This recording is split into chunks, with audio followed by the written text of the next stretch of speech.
5 things scientists still can't explain why cats purr. Why do we yawn? The scientific method of reasoning is decidedly deductive in nature. It starts from a hypothesis, based on which relevant empirical data is collected, and that hypothesis is not considered to be satisfactory until the data explicitly leads to it. The hypothesis then achieves the status of a theory. Further research is conducted to disprove the theory. If all the possibilities have been explored and the theory still holds strong, the theory is elevated to the status of a law. An example of law would be one of Newton's laws of motion. It is plain to see that this pattern of reasoning is logical. However, even though this is a very good method of explaining things, it does not always work out. There are certain things that this deductive pattern of scientific reasoning fails to explain. 1. A cat's purr, as surprising and mundane as it seems, scientists have no satisfactory answers for why cats purr. You might think that it is a fairly simple thing and that it seems odd that science does not have an answer to it. When the muscles around the larynx of a cat contract and relax, the sound of purring is produced. Even these details confused scientists for decades and have only been found out using recent technology. A popular theory is that cats purr for a lot of different reasons. They purr when they are feeling happy and content. They also purr when they are in pain, and mothers purr to their kittens to bond with them and to reassure them.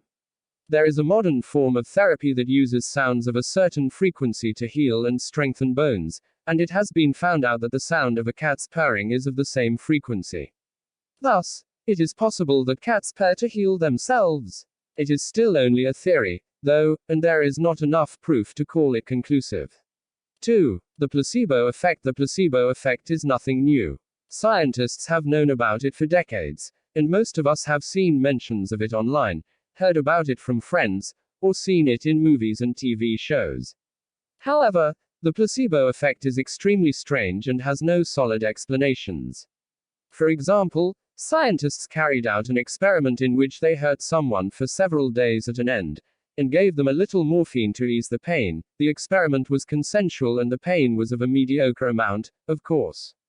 The morphine fixed the pain. One day, however, the morphine was replaced with a saline solution. And lo and behold, the pain went away. Shocking, right? Even more shocking is the fact that when the patient was given naloxone, a drug that restricts the effects of morphine, the patient actually started to feel the pain again. This suggests that the placebo effect has some sort of a biochemical relationship with the brain and the body. Does the mind replicate the effects of morphine? Does it fool itself into believing that saline is morphine? Why does this illusion stop being effective when naloxone is used, then? These are the questions that science fails to answer. 3. Everyone sleeps. But why? We know that humans, and all animals, need to sleep. But nobody, not even scientists, knows that why we need to sleep.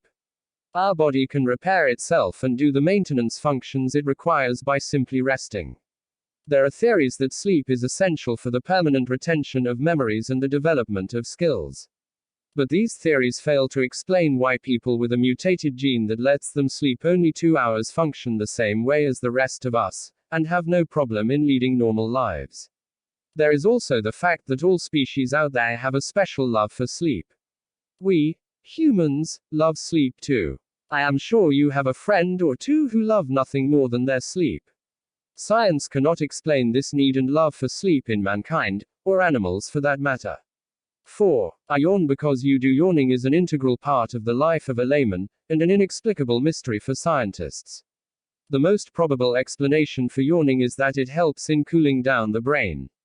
But the funny thing is that we yawn when we see other people yawning, and there is no surefire explanation for why that happens. Studies show that we often take actions to empathize and connect with other people, and yawning is one of those actions. Yawning activates the empathy and bonding centers of our brain. This behavior can also be observed in chimpanzees.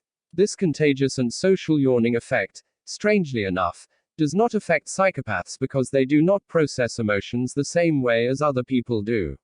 It might be proof that yawning is more connected to emotions than cooling, but again, science has no conclusive answers. 5. The Cryogirl. 9 out of 10 science fiction stories have cryogenic chambers in them. It's almost become cliché at this point, People use cryogenic chambers to keep their bodies in a frozen state, safe from aging and free from the need for maintenance and food. What would happen if a real person was frozen like that? No need to think further, because I'll share with you the story of Jean Hilliard. Jean was driving to her parents' home through the snow when her car suddenly stopped working.